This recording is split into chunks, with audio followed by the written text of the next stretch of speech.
is yet again different from the format of the previous 4 years. I am still experimenting with the ways to organize speakers and discussion for purposes of thinking. What I've noticed over the 5 years is that speakers get a lot out of hearing each other and the chance to voice the questions and ideas stirred. Speakers get a lot out of the questions and thoughts that are raised from the audience. So I've worked on various ways to make the most of the thinking stirred. This year, I've given each speaker about an hour to present and 30 minutes, followed by 30 minutes of discussion, questions, ideas stirred by their presentation. And at the end of the day, there will be a panel of all speakers who will have time to, and a chance to have an exchange of ideas with each other and with the audience. No one in the audience need wait for the panel to voice ideas, thoughts, questions stirred. But there will be a panel at the end of the day that will include all of the speakers scheduled for the 2 days.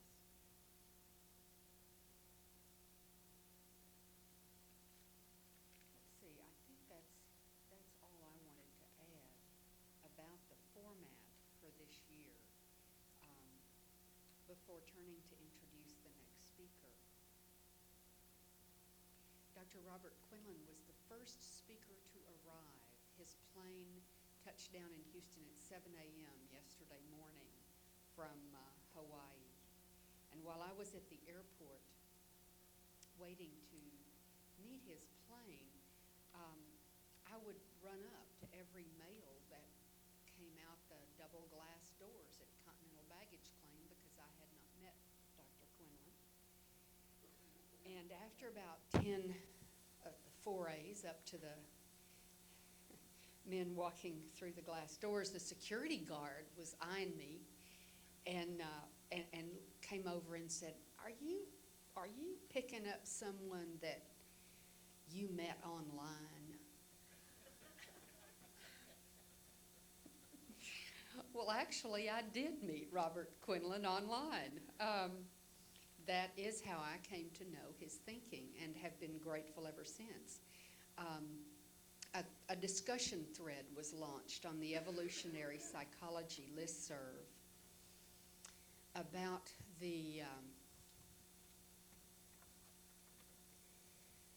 I'm trying to recollect the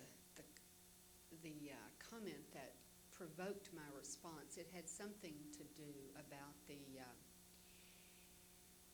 the error in blaming families for mental illness. And the author of that comment jumped from blaming families to totally discounting families as an influence over mental illness, psychiatric diagnoses. And I try to refrain from responding to these because it takes so long to frame an intelligent response, and I'm usually weighed down thinking about 10 million other things that it's difficult to frame an intelligent thought. But I took that on and responded to the list that there were other ways to view the influence of family relationships over generations than to blame the family or to throw that baby out with the wash, something to that extent. And Dr. Quinlan responded, and he said, do you know the work of Mark Flynn? And Dr. Flynn is someone whose work indeed I had in mind as I wrote my comment to the listserv. And from that then came an exchange of comments and questions and ideas. I sent Dr. Quinlan a copy of the small research project I had done on relationships between generations in ovulation. And Dr. Quinlan then sent me copies of 2 of his papers with bibliographies that I appreciated.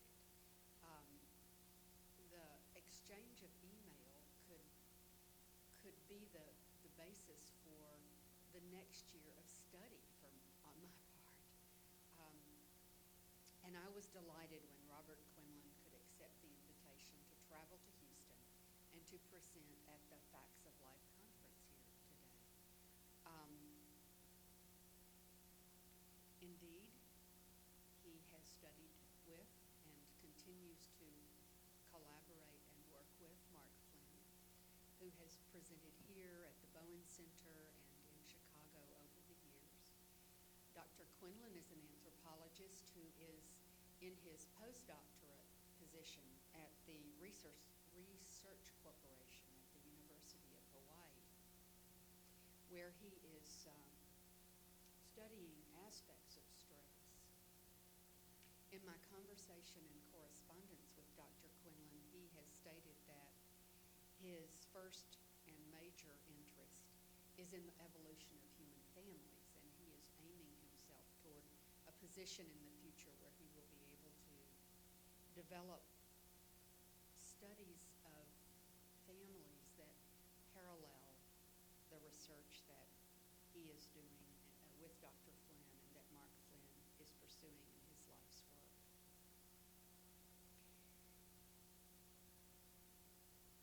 One of the reasons, well, there were several reasons I wanted to hear Dr. Quinlan discuss his research and his thinking. One of them is that the research observations that he describes in the human nature chapter are fascinating.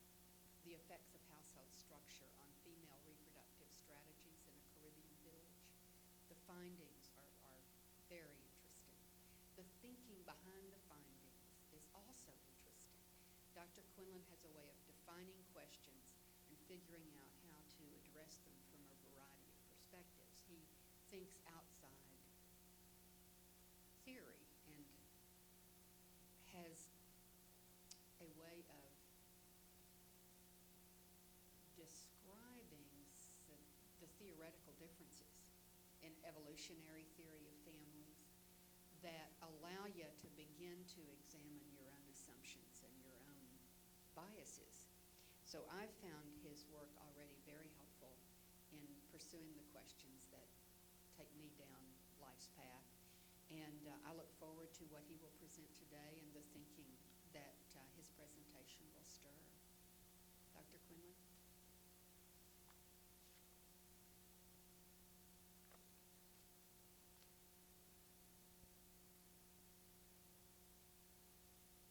Thanks very much for that nice introduction. Certainly very pleased to be here today.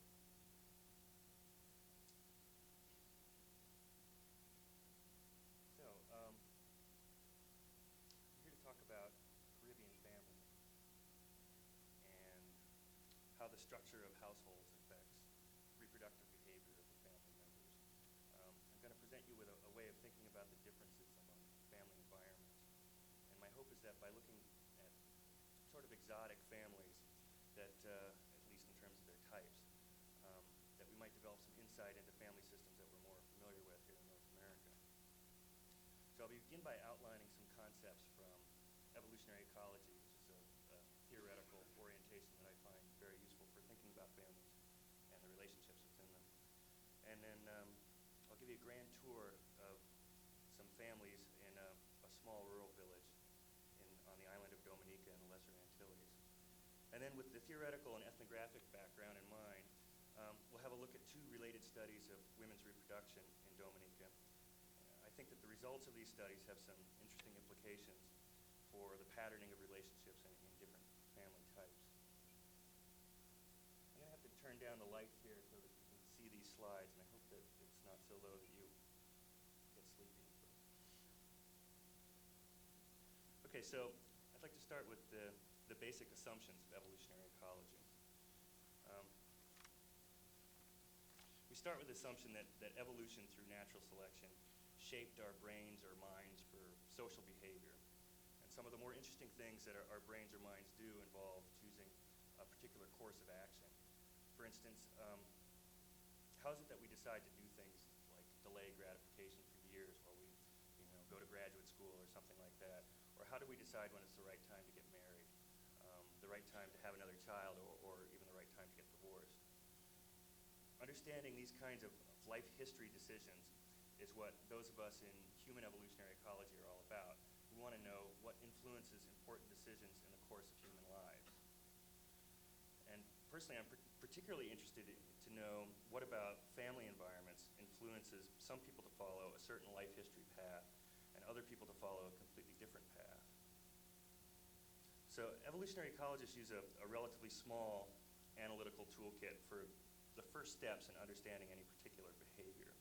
And of course things get more complicated as the analytical process goes on, but in the beginning it's relatively simple, and that to me was one of the first attractions to evolutionary theory, or at least applying it to families, is that it's relatively simple to do to get started.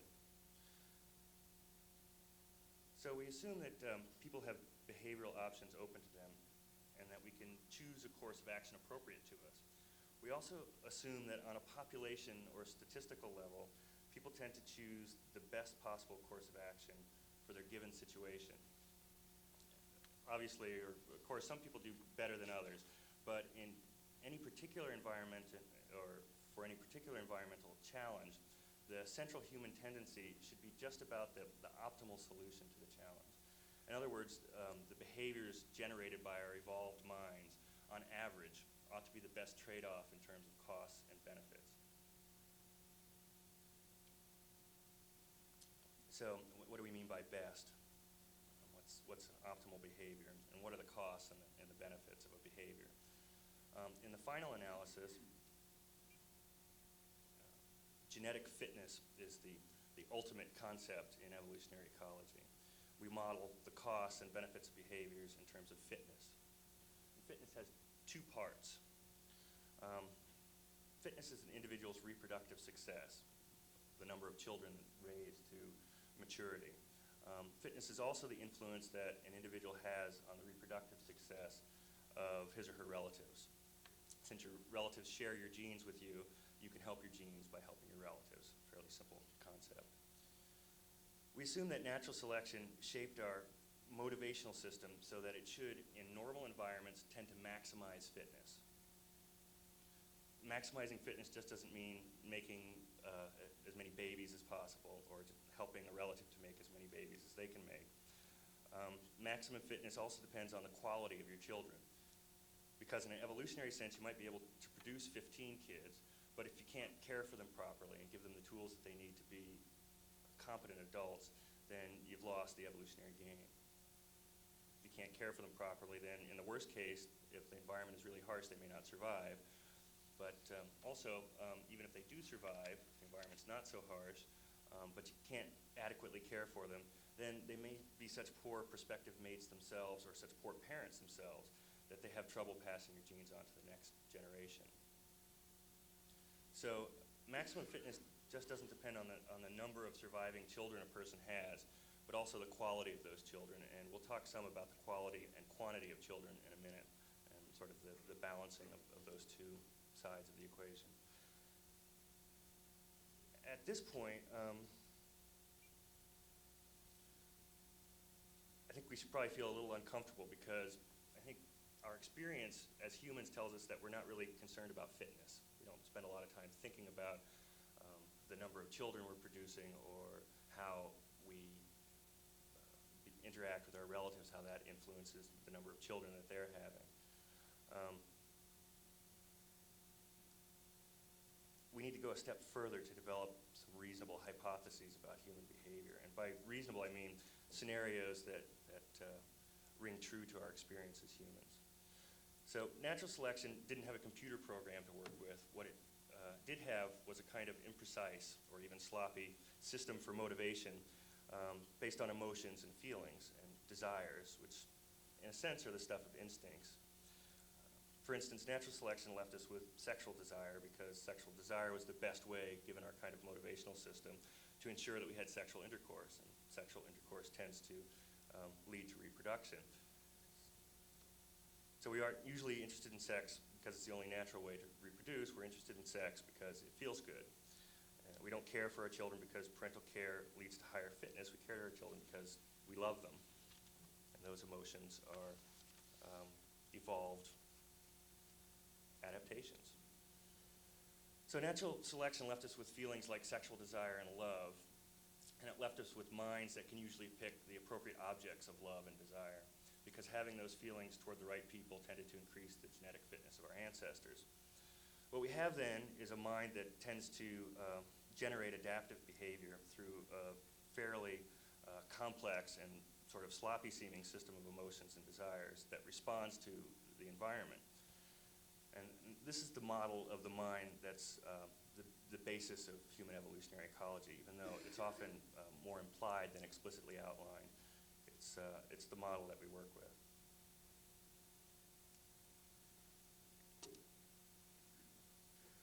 So we really can't measure human motivation, so we need another concept. In evolutionary ecology, we measure effort as a proxy of motivation.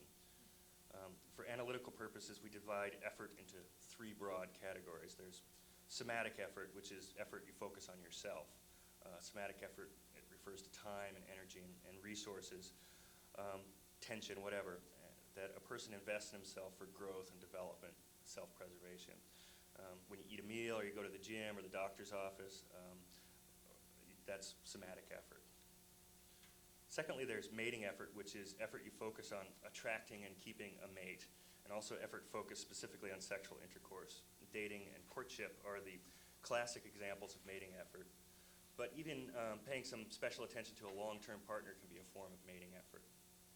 And last, and far from least, there's a parenting effort, which is obviously effort focused on raising children. Breastfeeding, monitoring your children so they don't wander into the street, help with homework, even, lending or giving your kid a down payment for their first home. These are all forms of parenting effort. Most reproductive age adults in most environments have to deal with all three forms of effort: somatic, mating, and parenting effort. For our analytical purpose, one key assumption about effort is that putting effort into one thing diminishes your ability to put effort into something else.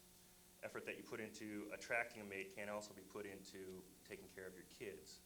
So we've got to make choices about allocating our effort to ourselves, to our mates, and to our children. And one of the questions that I find intriguing is, how do we decide to give our effort to one thing and not to another thing? So we assume that under certain environmental conditions, in terms of fitness, some allocation strategies are better than others. For example, there are times when it's better to focus your effort on your own development than it is to focus your effort on a potential mate. Or there are times when focusing your effort on maintaining your relationship with a mate is a better idea as far as ultimate fitness is concerned than it is to focus on your kids.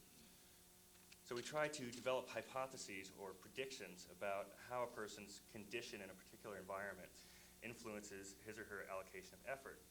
And that's what I'd like to do here today, is to examine the allocation of mating and parenting effort in different family environments in a rural Caribbean community. A couple of things that we'll see is that evolutionary theory, at least at this point in history, isn't perfect in terms of predicting behavior. But at the same time, I think that an evolutionary approach can be very useful for understanding how family environment shapes reproductive behavior and how reproductive behavior influences the family environment. So,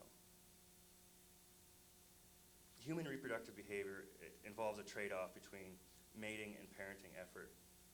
Sometimes evolutionary ecologists describe the trade-off in terms of alternative reproductive strategies. A reproductive strategy is a suite of traits for the best allocation of mating and parenting effort. Usually reproductive behavior isn't exclusively focused on either mating or parenting effort, but sometimes it's useful to think of strategies as alternative extremes. It allows us to develop models, predictive models. So for example, imagine that mating and parenting are opposite extremes in reproductive behavior. At one extreme, you might see a mature, loving, nurturing, fiercely monogamous mother of three.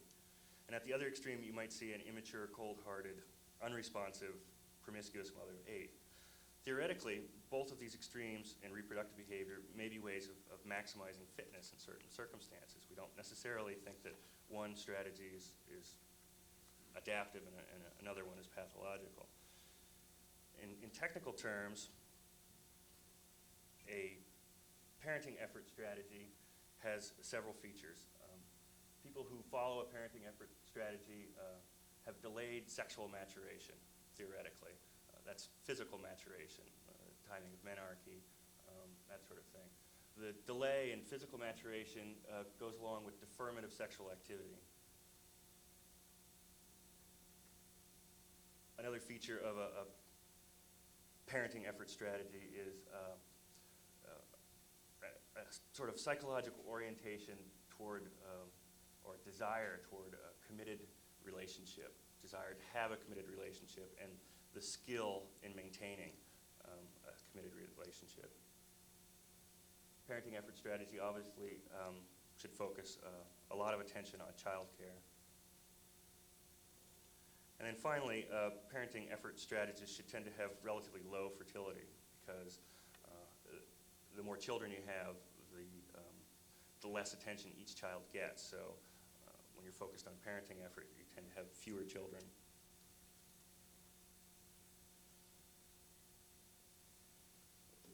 A mating effort strategy is just the opposite of a parenting effort strategy.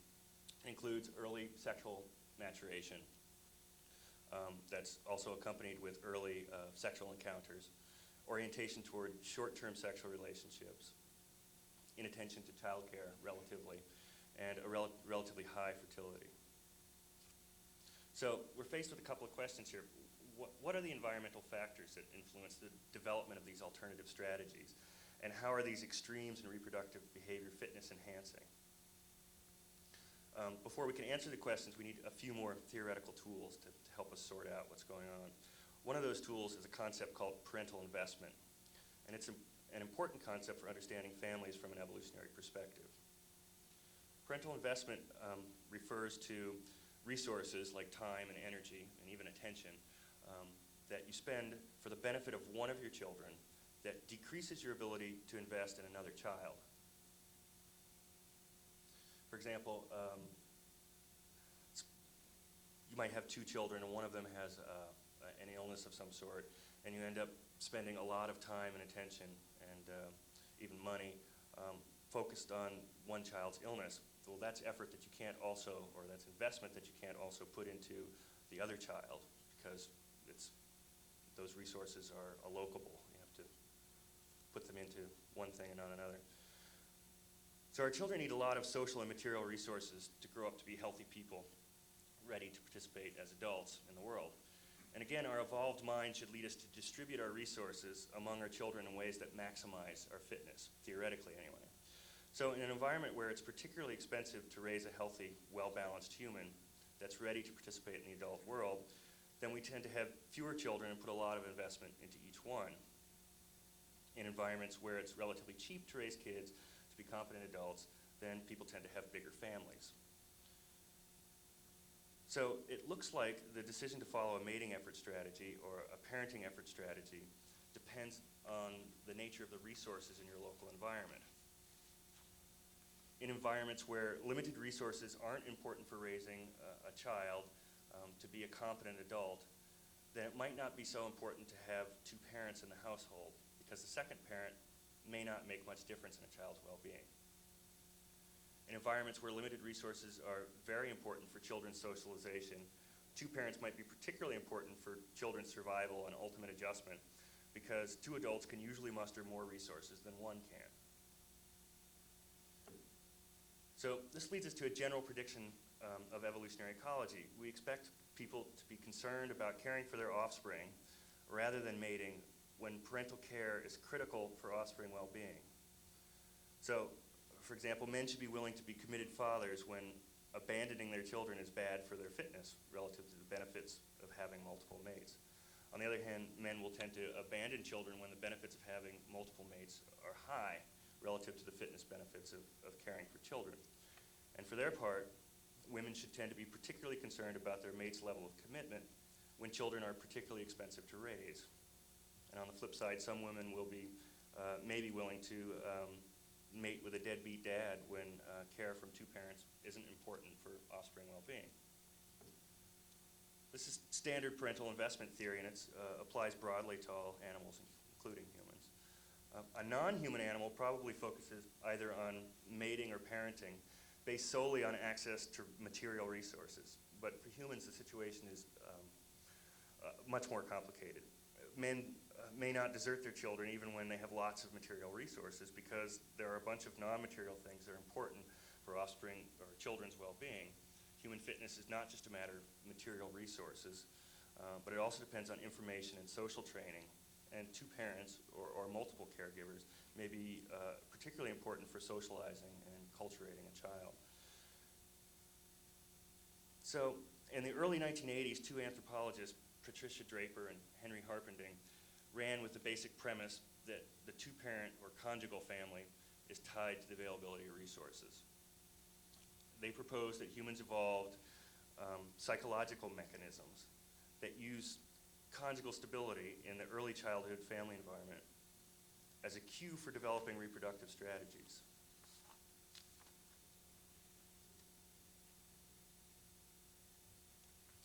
An unstable conjugal union could act as a cue that tells a child to develop a mating effort strategy where they mature early, get involved in short-term sexual relationships, and end up having a lot of kids that don't get a whole lot of attention. On the other hand, a stable conjugal union could cue a child to develop a parenting effort strategy where the kid becomes a late bloomer and ends up in a stable long-term relationship and only has a few kids that are really the focus of their life.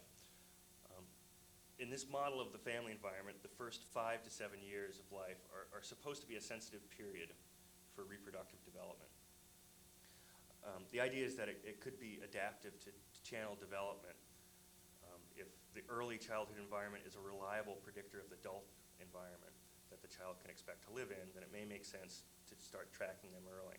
The point is that if resources are so abundant or so unimportant that fathers aren't necessary for children's well-being, then it might make sense to start a child down a pathway that ends in a mating effort strategy, because it probably won't be important for that child to be a committed father or to have a committed mate later in their life.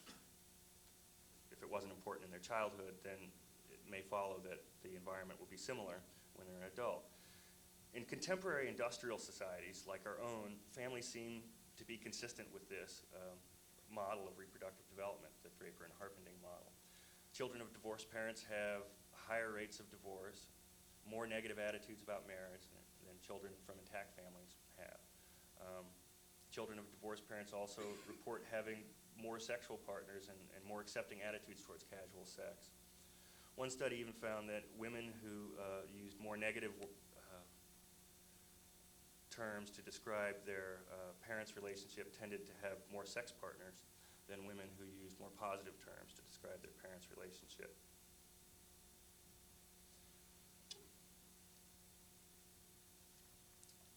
There's a big problem with the Draper and Harpending model and the data that's used to support it. Both the model and the data rely on a middle-class American view of households as either isolated conjugal families or isolated single-mother families. And even though Draper and Harpending are anthropologists, for some reason they seem to have neglected or forgotten that through most of human history, humans have lived in extended family units. A mate, father, is not the only source of assistance available to a mother. And depending on the particular environment, extended family may be the best source of resources you need for child rearing. There's a branch of evolutionary ecology called kin selection theory. And kin selection theory, which we touched on a little bit in the definition of fitness, says that people can set aside their own concerns about their own reproduction when there's an opportunity to help a close relative with their reproduction. There's a trade-off in focusing on your own fitness or focusing on a relative's fitness, and it's proportional to how closely related you are to the person that you're helping. In a kinship-based community, there are a lot of opportunities to help your relatives. Relatives help each other with childcare all the time, And when you have a relative that helps you with childcare, then it may be easier for you to have another child. And when you have a relative who really needs help with childcare, then you may put off having your own children. In fact, there are some studies of non-Western cultures, about half a dozen of them now, that show that women who have help with childcare tend to have more children, and that women who don't have help or who help with childcare tend to have fewer children. And though there are only a few of these studies, the results are remarkably consistent. For example, a recent study just came out this past year of Moroccan women found that women who lived with a female helper, another female relative, had higher fertility than women who lived without helpers. A good friend of mine did some research in Trinidad that found that helpers have higher fertility than women without helpers. That women that have helpers have higher fertility than women without helpers, and that helpers had lower fertility than non-helpers. He also found that women who lived with helpers spent less time in childcare than women who lived without helpers. Another study in the Western Carolines found that women with helpers had higher fertility than women without helpers, and helpers had lower fertility than non-helpers. And it's a fairly consistent effect, it seems to be. So at this point, in a roundabout way, sort of presented an evolutionary model of the family and reproduction, or at least the beginnings of one.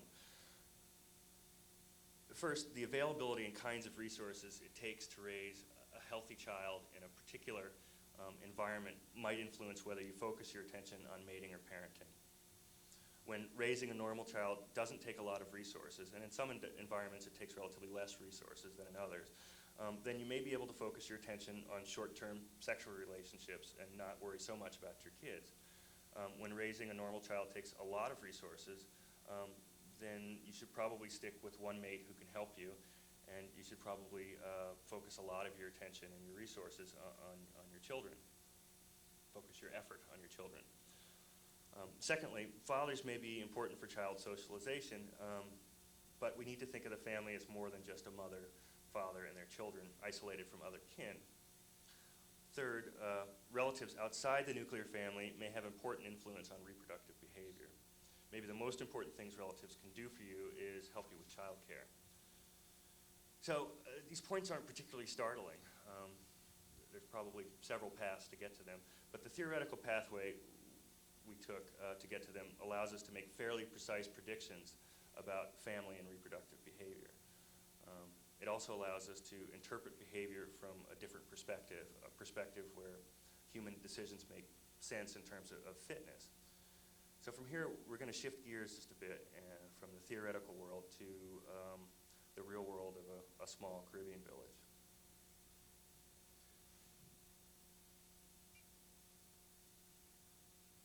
I did about 9 months of field work in the Commonwealth of Dominica, which you shouldn't confuse with the Dominican Republic.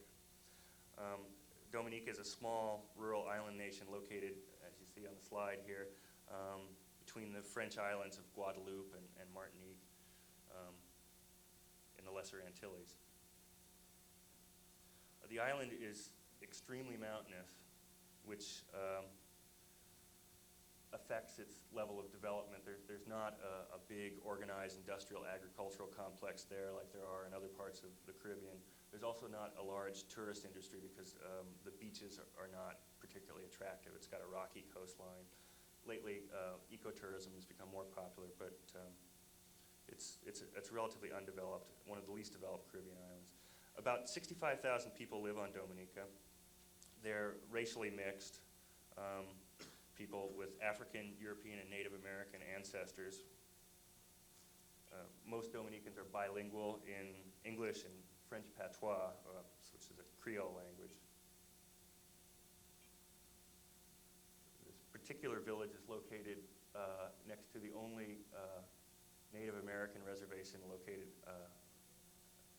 well, that's probably not true anymore, there's some in South America, but it's the only Native American reservation in the Caribbean islands. Is about 10 miles away here, not even quite that far.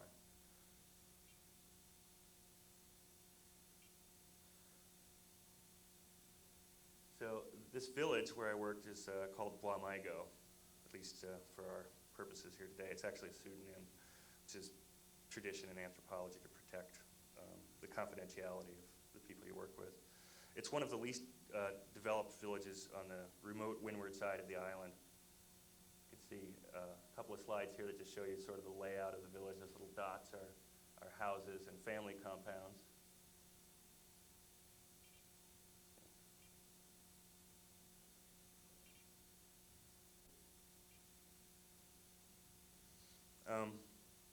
The annual average income there is about 5,000 East Caribbean dollars, which is about 1,800 US dollars. There are very few economic opportunities.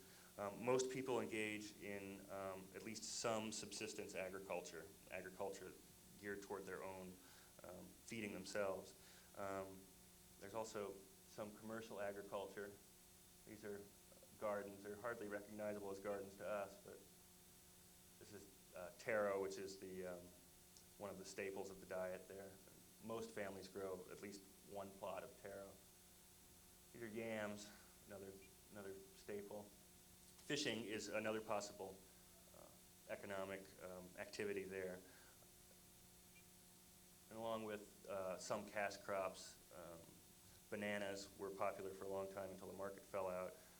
Bay leaf is a big crop that they convert into bay oil for bay rum and things like that. This is tobacco there, which is a minor cash crop. A few people are engaged in wage labor. It's usually temporary, and it's in limited supply.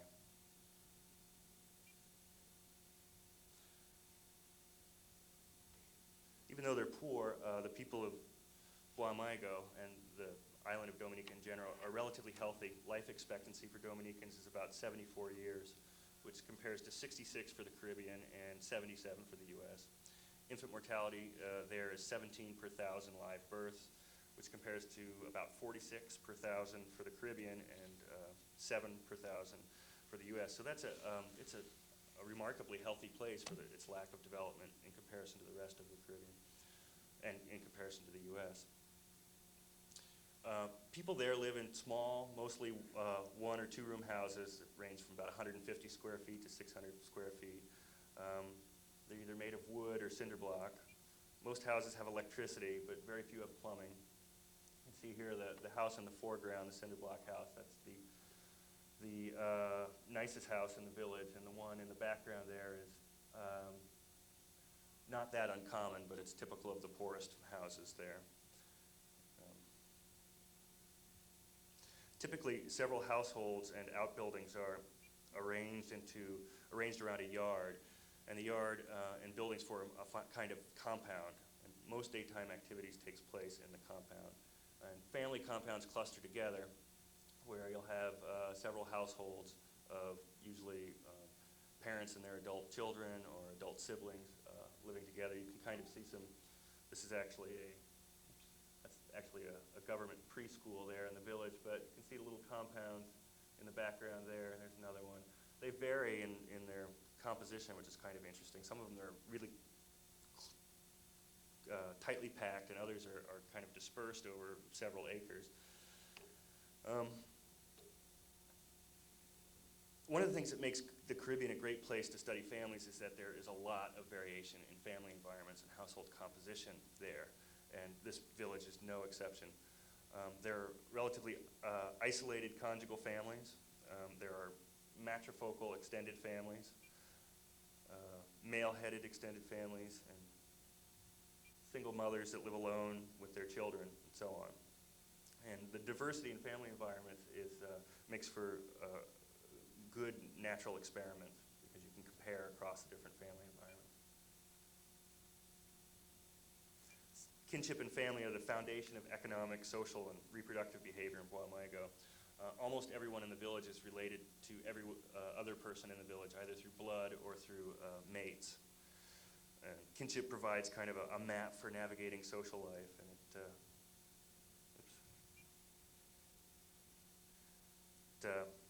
it gives avenues for the flow of goods and services. Family members cooperate for their mutual benefit. Husbands and wives and children share gardening chores. Male kinsmen will work together on family construction projects and big labor projects like clearing a new garden, which they do periodically. And related women help each other with childcare.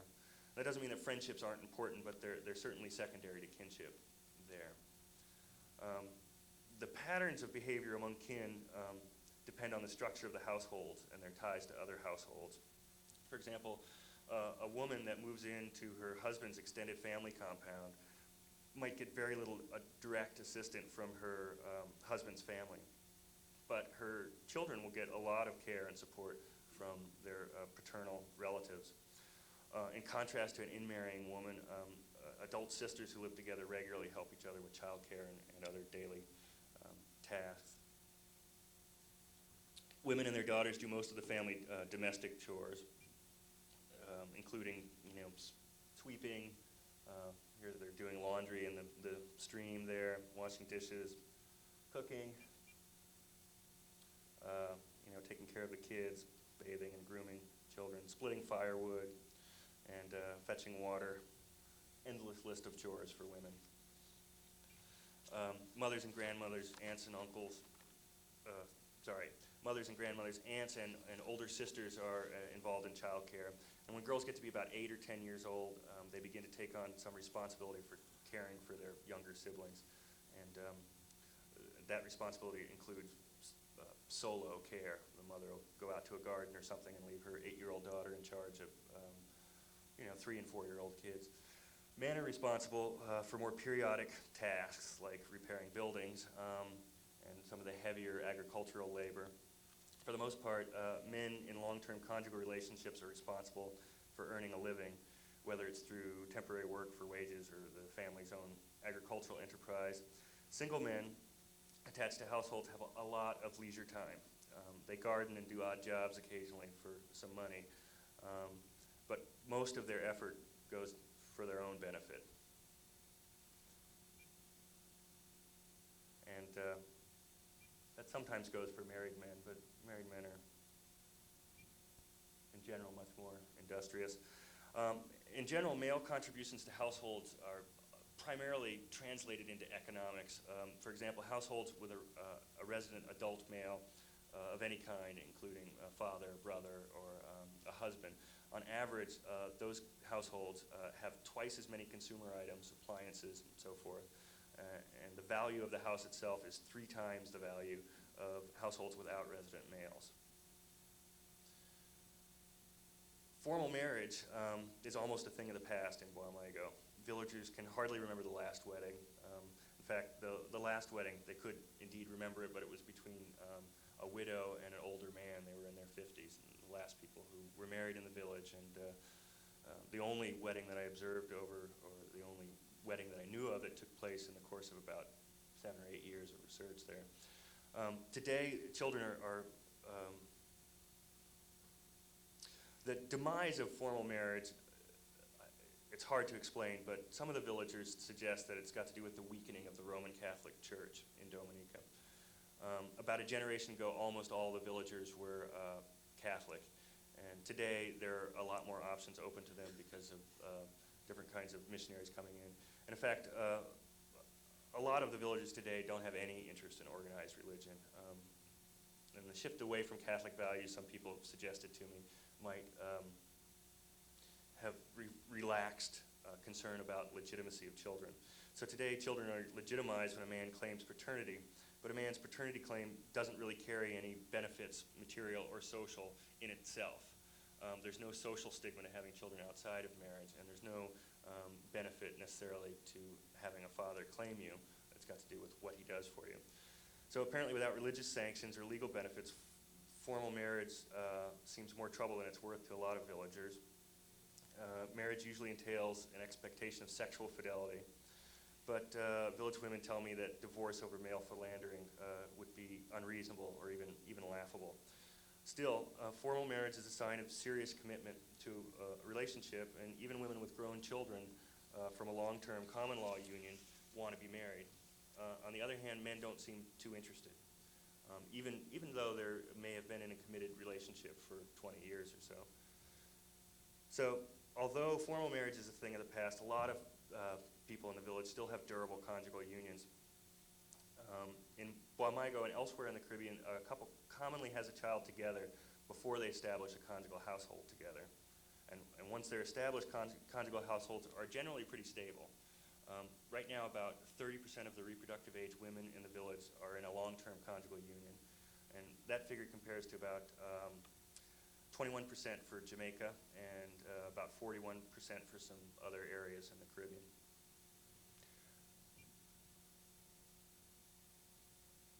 There are basically 5 types of family in the village. For our present purposes, we'll say that a family type is a domestic configuration around a reproductive woman. Here we've got some basic family diagrams here. Circles are, the button on this thing. Circles are female, squares are men. A line underneath a man and a woman indicates mates. Siblings here, you've got 2 sisters and a brother. A line above them indicates that they're siblings. Here's your standard conjugal family diagram with the mother and the father and the kids. Conjugal families in the village, 17% of the women are in an isolated conjugal family situation. That means that they live just with their husband or their mate and their children without any extended kin. Here's a single mother family, basically the same configuration. I've shaded in the male there to indicate that he's not resident. Single mother families are relatively rare. At least a single mother family isolated from extended kin is rare in the village, 8%. It's the least common type that's actually recognizable. Matrifocal extended families, there are a couple of types. About 34% of women live in some form of matrifocal extended family. Here we've got a woman right here. Here's our focal woman. She lives with her kids, without her mate, and her mother without her mother's mate. So calling that a STEM matrifocal family just for convenience sake. Here's a joint, we have 2 sisters here. Neither one of them lives with their mate. They both live together with their kids. It's fairly rare that you have 2 sisters living together like this without also living with their mother. So the 2 types are often combined, 34%. It's the most common living arrangement for a reproductive woman in the village. Male-headed stem families, I've labeled these for just convenience sake, but here's there are 2 basic types here.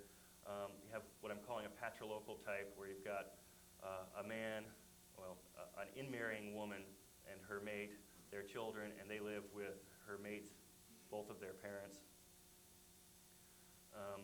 And then a variation on that, you've got a woman who doesn't live with her mate but does live with her parents, both of them, and her children. 14% of the women in the village live in this kind of patrilocal stem family.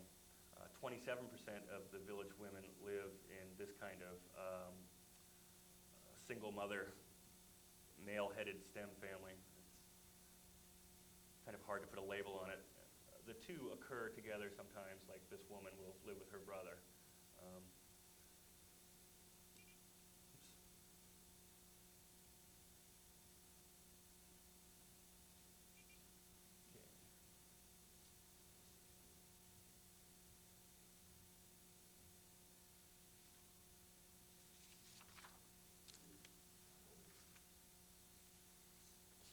There are other possible family configurations in the village, but they're either rare, they're both rare and temporary.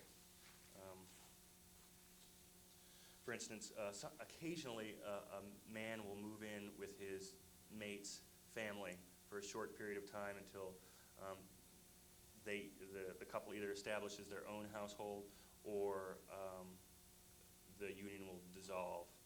But it doesn't happen very often, and it's almost never permanent. I know of no permanent cases of it. So at this point, I guess we'll shift gears again. So we have a theoretical foundation to work with, and we have a sense of the diversity in the family environments in rural Dominica. And so now I'd kind of like to put the theory to work to help us make sense of what's going on in those families. And we'll go over the results of two recent studies that I've done. The first set of results we'll look at were recently published, and the second set are in press right now. The first study, we'll just save that for a minute. And the first study uses ideas from evolutionary ecology to develop a model of women's reproductive patterns in Guamago. And here we're basically interested in the timing of reproduction.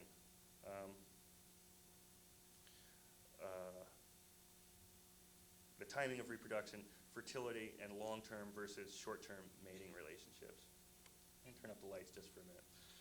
The data are for 59 women between the ages of 19 and 40. The data were collected by me in a series of interviews that were cross-checked through direct observation and other methods. The analysis, I'm not going to present the details of it. It was a multiple linear regression, but I can give you those details in writing if anyone's interested. The reproductive variables are age at first birth, fertility or births per year, which is just a measure of reproductive success that's age adjusted, conjugal status, whether or not a woman is in a long-term relationship, and the last variable is the number of mates with whom a particular woman has had children, so the number of fathers for a woman's children. So we discussed a few minutes ago, some models of human reproductive behavior assume that certain traits are linked together in alternative strategies. A mating effort strategy includes early reproduction, unstable relationships, multiple partners, and relatively high fertility. A parenting effort strategy includes delayed reproduction, stable conjugal relationships, few partners, and relatively reduced fertility. And those are the predictions. So what are the results there? Are there really extremes in reproductive behavior? Does that model work for this village? I think the answer for this village anyway, whoops, too far.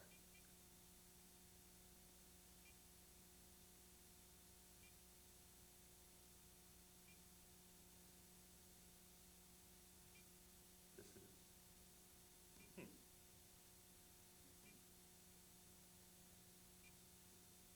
Well, you're getting a preview of the rest of here. Anyway, the answer to the question, are there extremes in women's reproductive behavior in Guamago, is really not really. There aren't extremes. The picture's not quite as clear as the theory would. I would really like to get the slide for that going here. It's going the wrong direction here. Now it's going the right direction.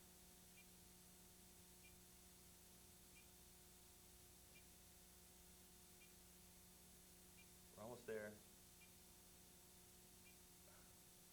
Yes, there we are. There was no relationship between a woman's current marital status, whether or not they were in a long-term conjugal union, and the timing of their first birth. Here, this is age at first birth here. It's not associated with conjugal stability. Age at first birth is not associated with fertility, which is somewhat surprising. Let me just say that the average age at first birth in this village is a little over 19, and the difference for the age at first birth between married or women in conjugal unions and single mothers was less than a month, so there's really no effect at all. Age at first birth is not associated with fertility, and as I said, that's surprising because cross-culturally, most demographic work indicates that age at first birth is strongly associated with lifetime fertility, but it's not here. Age at first birth is associated with numbers of mates. That was one of our predicted.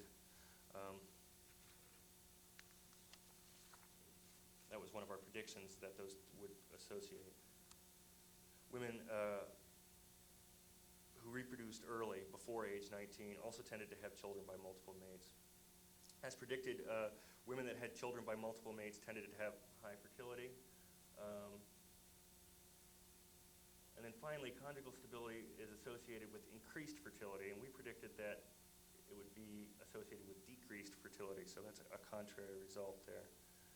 On average, married women tended to have one more child than single mothers do by age 35, which is the average in this particular village. In this village, marriage, or at least common law marriage, seems to pay off in terms of fertility. So from this analysis, there don't appear to be clearly predicted clusters of reproductive traits. But the results raise another set of interesting questions that we'll touch on in a couple of minutes. But first, let's test some of the other aspects of the theory. We'll go through a series of predictions here. We've already mentioned that access to resources for raising children influences reproduction. And cross-culturally, wealth is often associated with fertility in pre-industrial cultures. The logic is fairly simple. The more resources you have, the more children you can afford to raise. So well-off women reproduce earlier in life because they have fewer material constraints. This is the prediction. And well-off women have higher fertility. Next prediction is that household wealth enhances women's reproduction. Women who live in relatively wealthy households, oops, sorry, that was the same one. A little bit ago, we talked about differences between mating effort strategy and a parenting effort strategy. And one idea was that whether a person commits to a mating or a parenting strategy depends on whether fathers are important for children's well-being. Presence or absence of the father in the early childhood environment might act as a cue for reproductive development. And father absence might lead to a strategy emphasizing mating effort, and father presence could lead to a parenting effort strategy. So we're predicting that father absence in early childhood leads to early reproduction, high fertility, and unstable conjugal unions.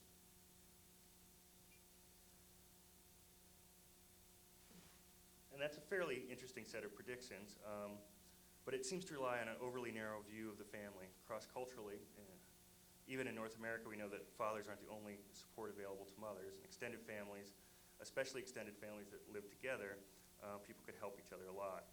In terms of evolutionary fitness, you can delay your own reproduction when you have an opportunity to help a relative with their reproduction. So helping kin raise their own children is predicted to influence women's age at first birth. Living with sisters' children increases age at first birth, and living with sisters' children decreases fertility. So to test these predictions, I looked at the composition of households and household wealth in Guamago, and here are the results. First, can you see those all right? Stay out again. First, father absence in early childhood had no influence on any aspect of women's reproductive behavior in Guamago, at least not in terms of presence or absence of the father during the first 5 to 7 years. Women raised without fathers weren't less likely to be in a long-term conjugal union. In fact, they were slightly more likely to be in a long-term conjugal union than were father-absent women. Didn't tend to have children by multiple mates, and they didn't reproduce significantly earlier, and they didn't tend to have higher fertility than women that were raised with their father. There was no effect discernible at all. Maybe with a larger sample size, we might have seen something, but I kind of doubt it. There may be other aspects of fathers other than just mere presence or absence that are important, but just in terms of the father being a cue, doesn't seem to work. On the other hand, current household composition did have significant influence on women's reproduction. As predicted, women who lived in households with their sisters' kids tended to have low fertility, so helping reduces fertility. Fertility for these women was reduced by about 0.25 births per sister's child, so that a woman who lived with 4 of her sister's kids tended to have 1 less child on average than women who didn't live with any of their sister's kids. So women who lived with their sister's kid also tended to delay reproduction. Each sister's child a woman has delays her reproduction by about 4 months. So it seems that helping sisters raise their children suppresses reproduction in this particular environment, as it does in other environments that I mentioned earlier. I mentioned before that reproduction may be constrained by material resources, so wealth should enhance reproduction. In this population, contrary to the prediction, wealth delays reproduction. And we'll discuss that in a minute. The wealthiest women in the village tended to have a first child at 21 years compared to the village average of a little over 19. So the contrary results are worth looking into. So there are several possibilities here. One is that women from wealthier families are holding off reproduction while they pursue education and other economic activities that conflict with having children. Another possibility is that adult males significantly contribute to household wealth.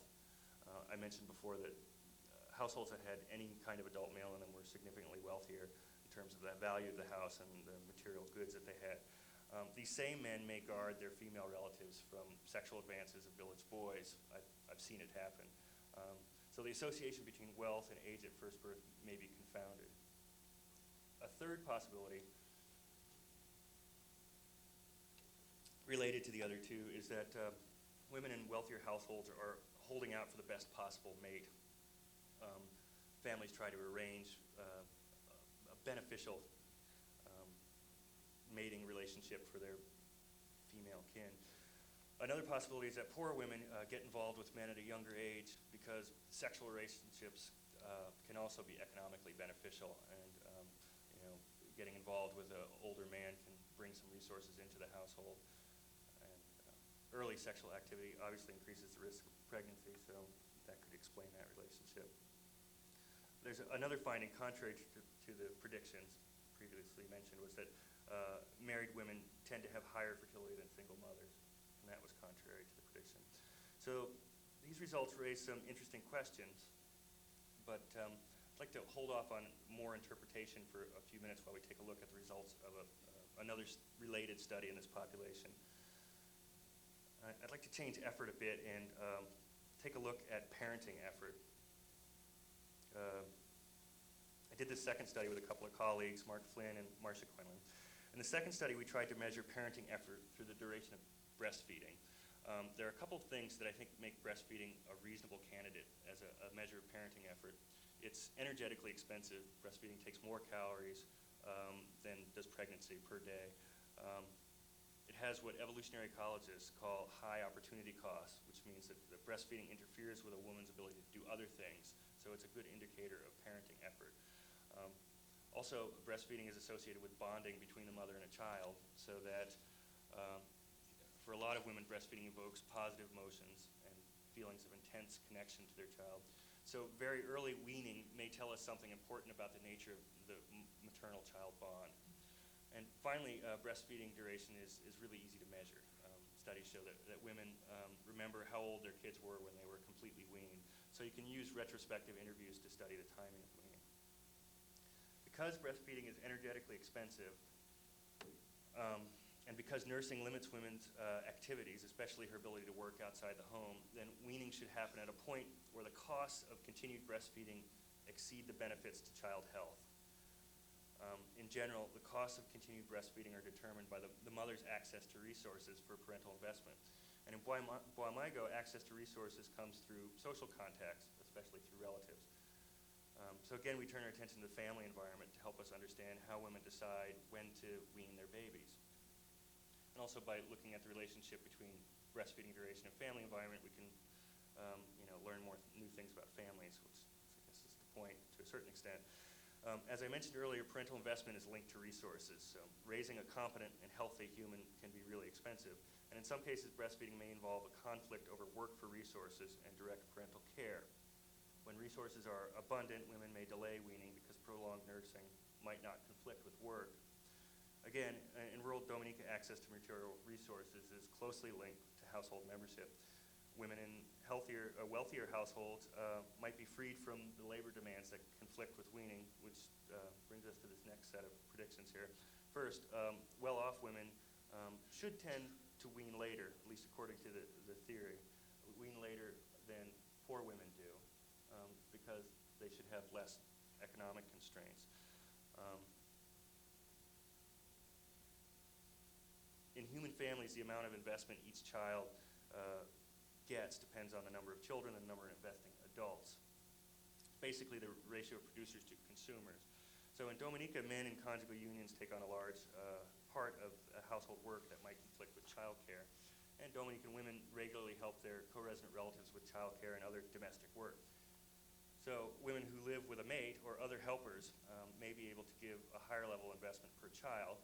The prediction then is that women who live with adult female relatives should delay weaning, and married mothers should delay weaning, both because they have more help. The final prediction here is a little more complicated, but I'll run through it. There's a trade-off between current and future reproduction. that influences parental investment decisions. Investment you put into an existing child may decrease your ability to invest in future children. Through hormones, breastfeeding reduces the chance of conceiving a child.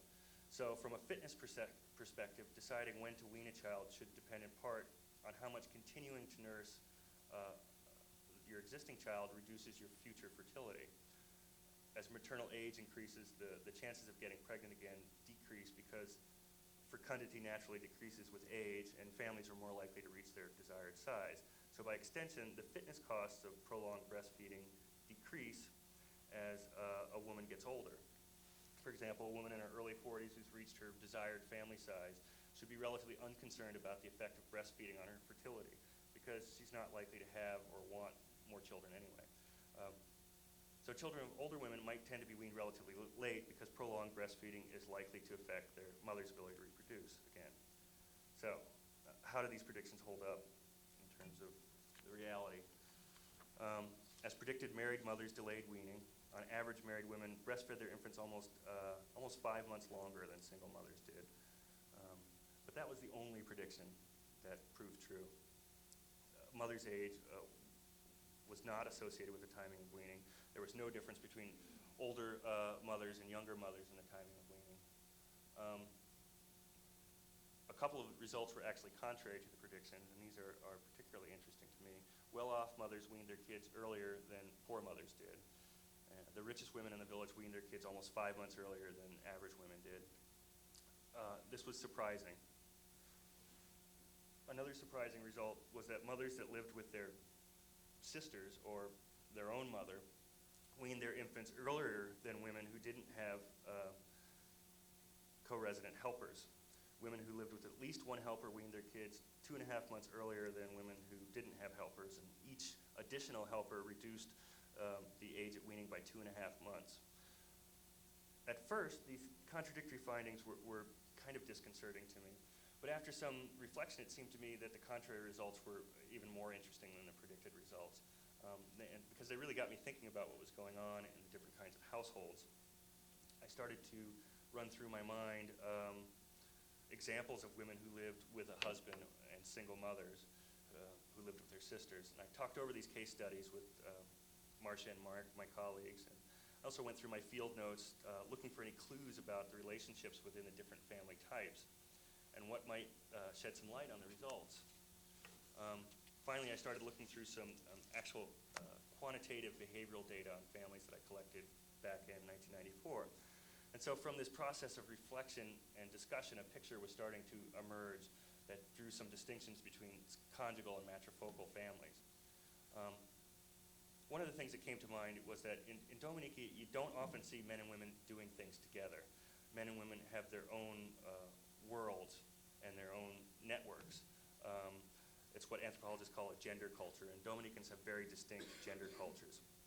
I started to think about the times I had seen men and women out together. I had a picture in my mind of a few couples that I'd occasionally seen out in the village.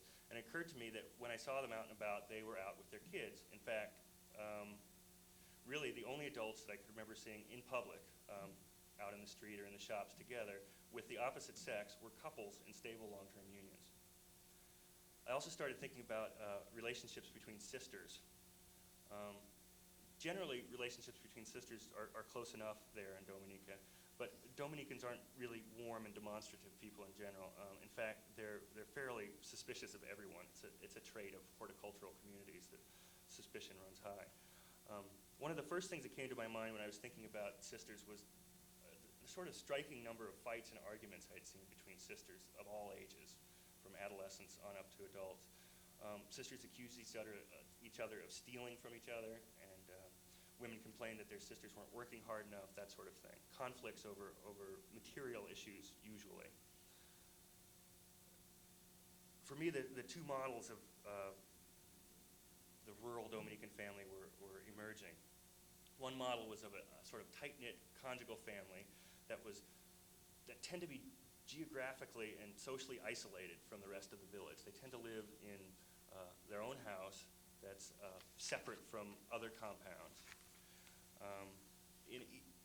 Even when, in some of these patrilocal situations where a conjugal family will live in the context of an extended family, their houses tend to be somewhat separate from the rest of the family compound. So these conjugal families, they have a lot of kids, and their parents seem to be really focused on their children. They're really inwardly focused families. I also started thinking that in conjugal families, there are some structural things that are different. You have two unrelated adults, but they have, or often anyway, have perfectly converging genetic interests in their kids. Each parent shares half of their genes with each kid.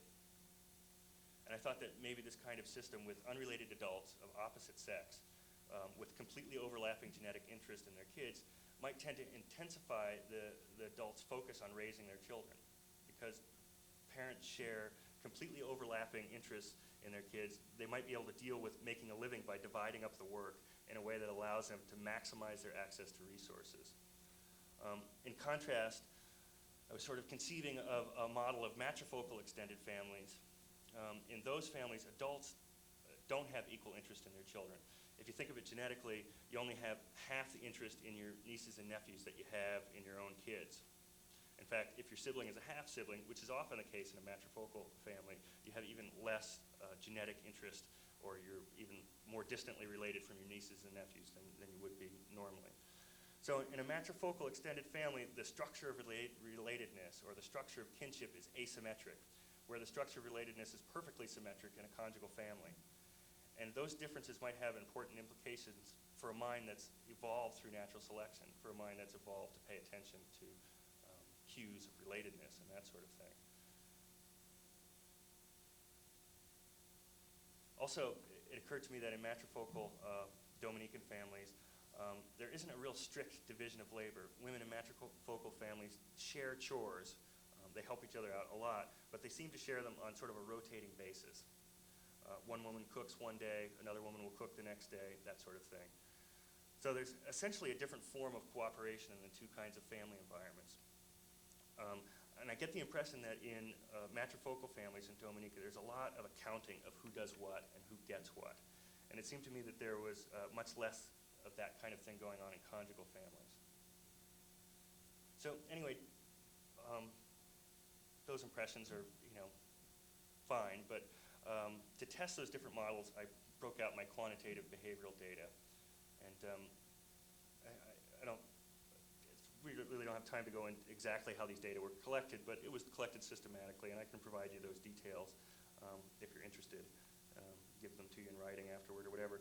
But the important thing that I was able to collect data on how much time people spend in different kinds of activities.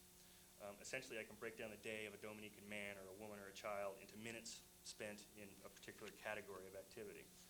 And so looking back at this data, I found that married men spend twice as much time in productive activity, which includes agriculture, housework, and that sort of thing, than do single men. Twice as much time than single men do in productive activity.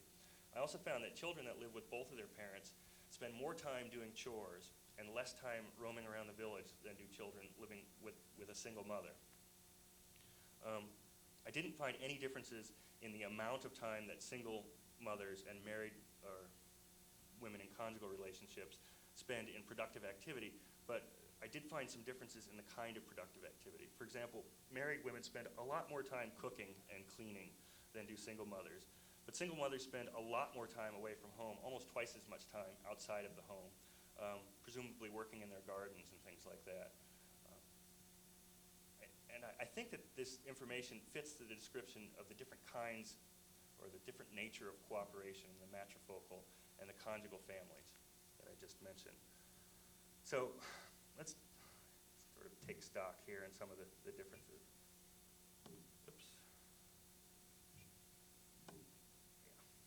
Turn these lights down again. First, married men spend twice as much time working as single men do. Married women have higher fertility than single women do. Single mothers are more than twice as likely to be away from home than are married mothers, or they spend twice as much time away from home anyway. Married mothers wean their children later than single mothers do, significantly later, 5 months later, which is a big deal when you're talking about the duration of breastfeeding in a pathogen, and when you have high pathogen loads in a tropical environment. Father-present kids are better supervised than father-absent kids are. And remember that these differences here, these single mothers I'm talking about, are not so much the rare 8% single mother isolated, but these are single mothers living in extended family context. And that's 61% of the women in the village are living as single mothers in some kind of extended family context.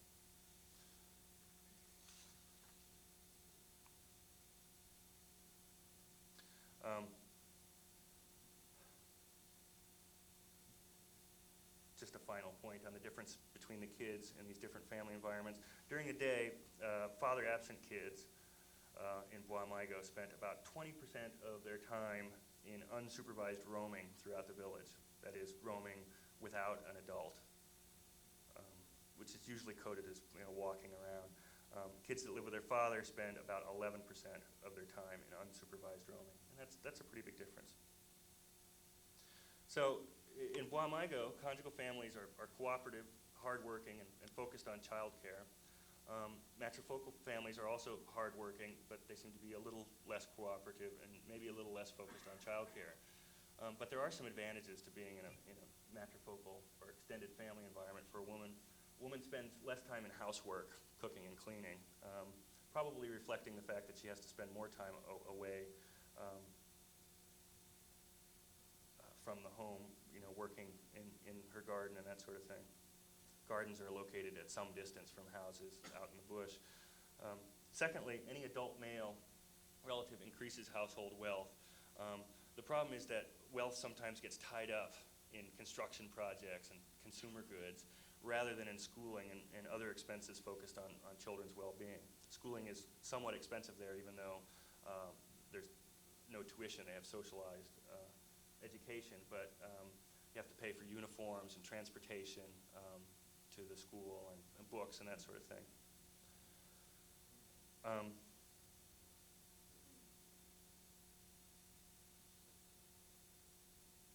Although conjugal families seem more productive in terms of their time use, the men are working more in them and the children are working more in them, they don't have more measurable wealth than matrifocal families.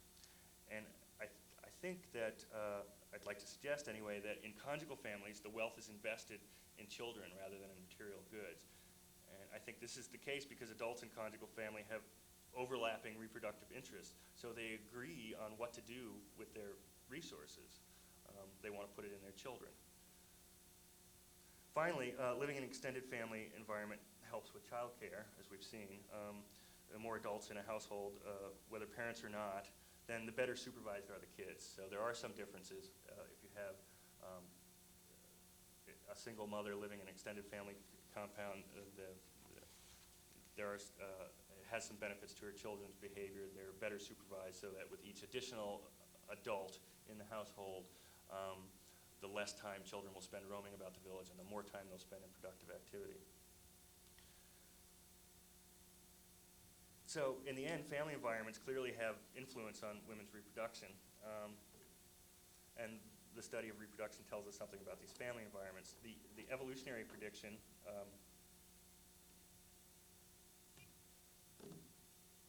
well, some of them worked out and some of them didn't, and that's fine with me. In Bois-Migo, the two aspects of family environment seem particularly important. One, a long-term stable mating relationship seems to be part of a cooperative, child-centered environment. And secondly, the ability to help or receive help from an adult female relative seems to influence reproduction, but it doesn't seem to particularly channel resources and effort into children's well-being. So there are a lot of questions that are unanswered and new questions that come out of all of this, at least for me. For example, what's the mechanism for reproductive suppression in Dominican women who help their sisters? Do they choose to have fewer kids? Are they too busy to have more kids? Is there a stress response that affects reproductive hormones? So obviously there's more research to be done there. I don't know, and I don't know that anybody knows for sure. At least the research hasn't been done with humans. In another vein, we might wonder about what's going on in conjugal families, or wonder about conjugal families in general. If conjugal families are so great for fitness, then why doesn't everyone live in a conjugal family? Why do conjugal unions appear to be increasingly unstable in North America? What happens to conjugal families when men and women's economic roles converge? When men and women are doing the same thing, is it still worthwhile then to raise a child together, or is child support a more effective means of cooperating between parents when you're doing the same things? I don't know. Those are another set of questions for future research. But at any rate, thanks for having me here. Will you take questions? Sure, sure. Yeah, need a little more water here. Is there any effect of disease on fertility, whether sexually transmitted diseases or even just regular other stuff that might affect fertility? It is a reasonably healthy population. The incidence and prevalence of STDs in Dominica are relatively low compared to other areas in the Caribbean, and certainly compared to, let's say, sub-Saharan Africa. So there's no like, in sub-Saharan Africa you have like a gonorrhea belt, and there's not the same thing going on here.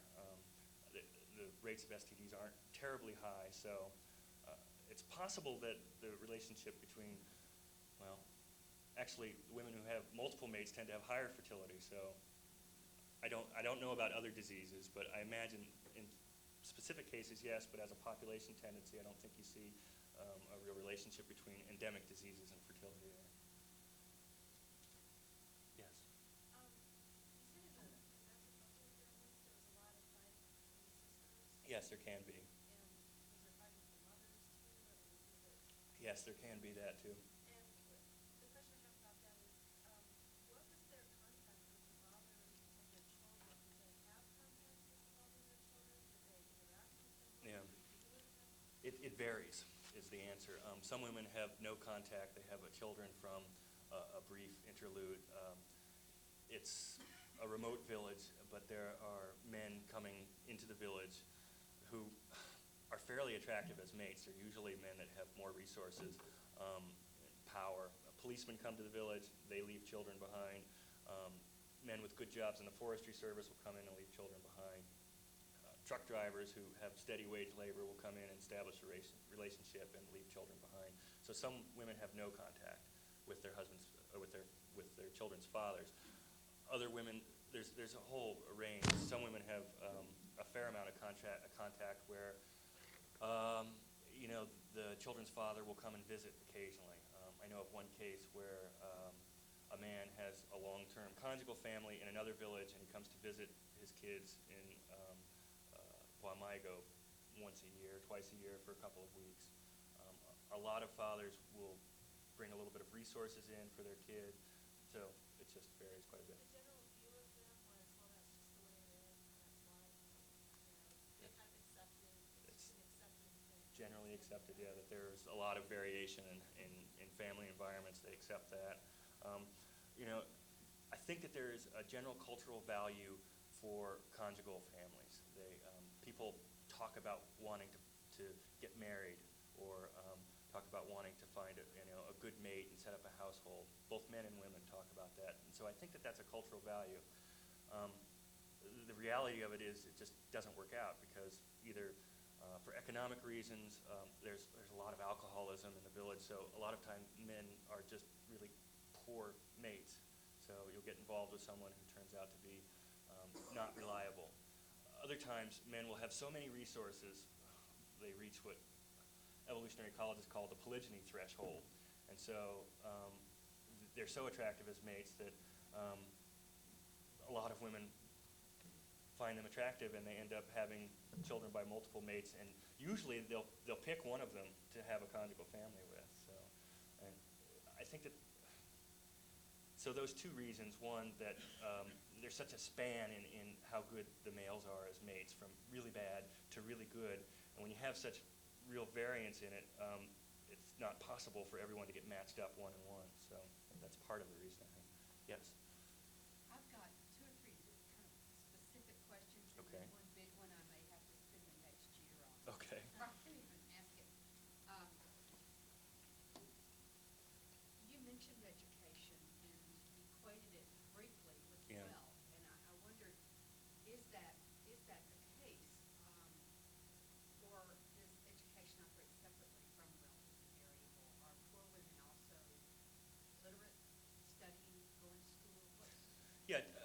nowadays, just about everyone, probably 50 and under, went to school to the equivalent of about our 6th grade. So they can all read and write, add and subtract, do some, long division, multiplication. School attendance is, it's not enforced very well, so some people are just at the very edge of literacy. And some of the older people, of course, are illiterate. Some of the older people don't even speak English, so school is done in English. So everyone has a basic 6th grade level. Beyond that, there is the equivalent of high school or junior high school or a combination of the two. To go to high school, there's the basic education is available in the next village. It's about a half-hour, 40-minute walk away, and most kids do it. They're required to do it, and most of them do it. For any higher education, middle school, high school equivalent, you have to travel to the capital city in Roseau, which is about 2.5 hours and a really uncomfortable transport ride. It costs $18 EC round trip to do it, and so it's expensive. And also, another factor is you lose the labor of anybody you send off to school, and it's important to have the labor there. So. Would there be more, would women who are living with their mothers or sisters, matrifocal family structure, would women in a matrifocal structure be more likely to pursue education than women in conjugal? Or would the education be done before they marry? I think it would be done before they get involved in a relationship, and I'm not sure. It's an interesting question. It would be interesting for me to see what the probability of being able to get higher education is for the different family types. And my impression is that if you are in an extended family, a male-headed family, where you've got more resources, even though your mother may not, you may not live with your father, you have a pretty good chance. Well, you have an equal chance of getting some higher education than you did if you come from a conjugal family.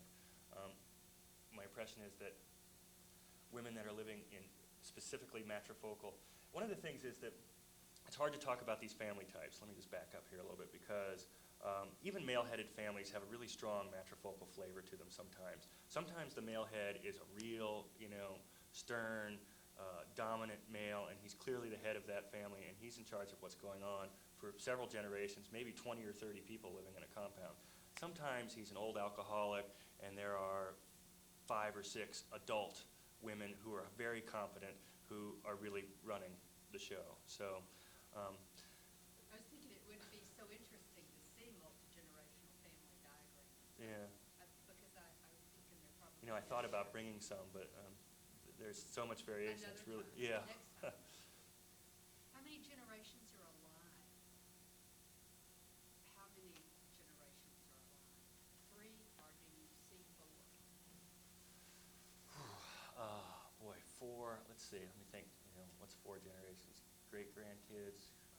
Yeah. There are a number of people that have great-grandkids there, because particularly with women, the generation times can be really short. 17 years. So, and there may even be 5 generations living. I don't know. There are some real old grannies running around.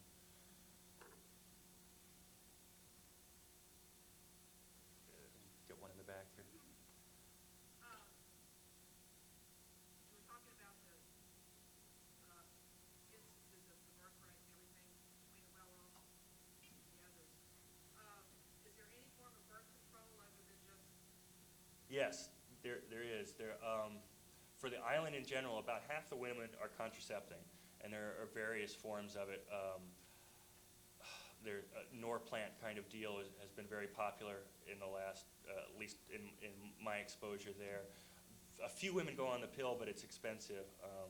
I know people are using condoms because I see them around, so contraception is available and it is used. So. How does that figure into your study? It doesn't. I have some data on contraception. It's kind of a sensitive thing to ask about. I have a sense of who's using what and when, but I haven't figured it in quantitatively at all. I would really like to look at predictors of contraception use there, but I haven't done that yet. Yeah, because I was just curious as to whether the well-off women were more at You know, Norplant is free and encouraged by the Dominican government. They have a pretty good, I mean, they're really limited their medical system there, but it's a pretty good socialized medicine system, at least in terms of public health, which is one of the reasons why they're so healthy there. So Norplant is free, condoms are free, and a lot of the really poor women get them. So I don't think that there's, I don't know if wealthier women are more likely just to use it because they have more motivation to use it. I don't know. But that's an excellent question. I have a number of questions that are based on watching families here. First of all, you talked about the average age of reproduction, first birth being 19. Are there examples of much earlier? Yes, the earliest one in my data set for these 59 women was, I think, 14. 14. How common is that? 14 is relatively rare. 16 is rare, and people talk about it, you know, saying she's too young. 17, starting to be okay. 18, 19, you know, 18 is perfectly acceptable. I'm recalling a recent article by Dr. Quinlan, and a piece of it was something about the presence of a father in the home will delay menarche in young females by 6 to 12 months, if I'm recalling it correctly. I don't think that the presence of the father in the home delays menarche by 6 months. I don't think that was Flynn, but I think he cites it. oh, he cites it. Yeah, I know of studies like that. And I wondered if there's any tracking of that in what you're doing, whether a presence in the male in the home is actually delaying the onset of the reproductive cycle or not. I would love to know that, and no, we haven't tracked it. I would really love to know what the age of menarche is there. But just to comment on that whole body of literature, there aren't a lot of studies on it, on the presence of a father affecting the age of menarche. A couple that I know of,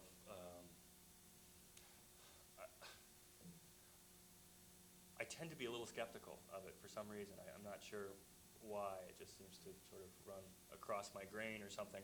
But I know the one study in New Zealand that they did, the effect was very small. It was a matter of 2-3 months tops in age of menarche. Now, Bruce Ellis did another study where he wasn't looking at the age of menarche, but he was looking at Tanner scales and sexual development, which has got to do with breast development, things like that.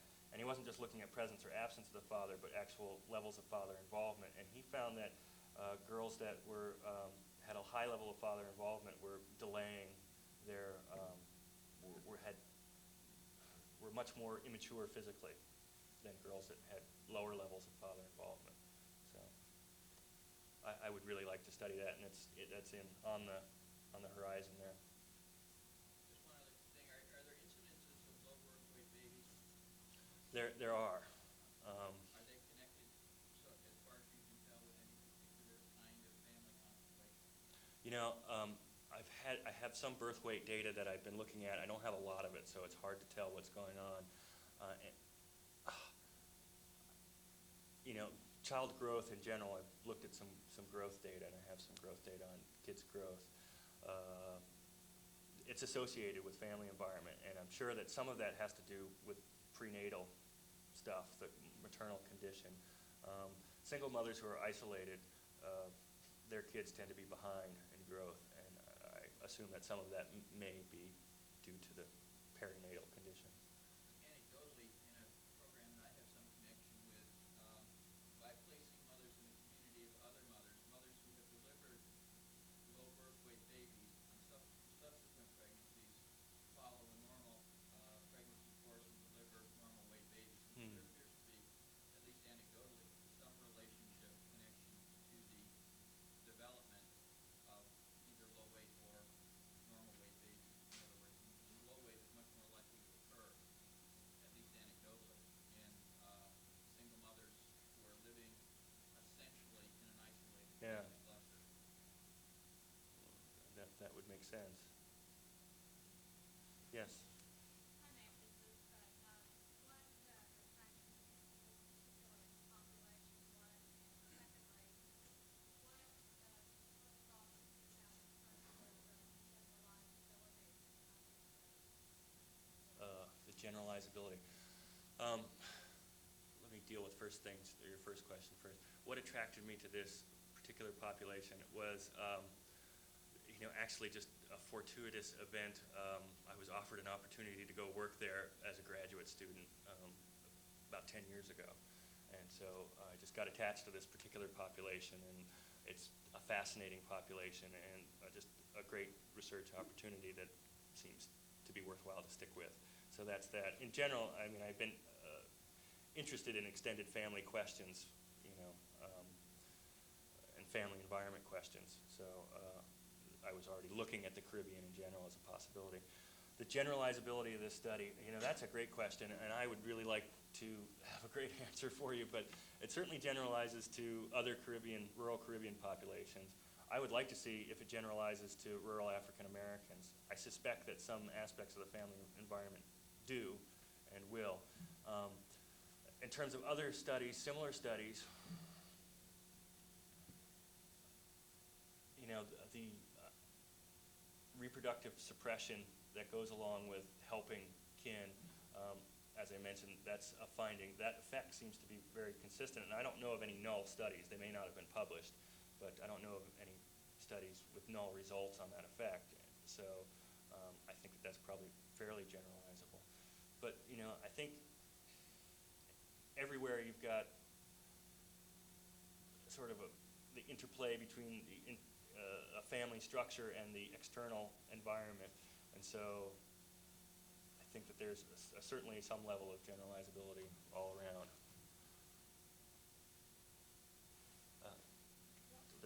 Are we done? Want to take one more question? Sure. I think it'll be fun. Okay. I'll defer. I'll wait till the panel for my other question. Okay.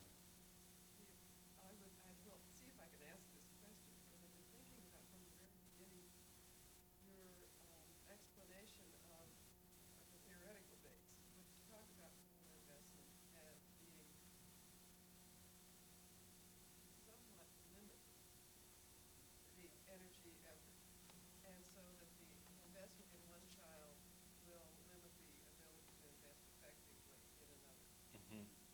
And I'm wondering if you have the ability to observe how that works, if that works, in the families that you're seeing. In my experience with families would indicate that the investment of a parent may not be a big advantage for the offspring. And have you been able to, with this population, see how that works? Let me see if I clearly understand anyway, so that'll help. You're asking about the ability of parents to partition their resources and put them into one kid as opposed to another kid, and whether I've been able to observe that happening? And the effects of that. And the effects of that. Well, the first part of that is, have I been able to observe that happening? And no. No, it's so complicated. There are a lot of things going on. First of all, like, little kids need something much different than bigger kids, so it's hard to tell if parents are biasing their attention toward one kid because of its age. It's just such a complicated mess, and I'm not sure that anybody's ever going to be able to do it, to be honest with you. So it's clearly a problem with the theory if you can't test it. And in general, tests of parental investment theory in terms of allocating attention or resources to one kid to another, they have very mixed results. And so the jury's out on it, whether it's going to be useful or not in the long run. Okay. Well, thanks very much.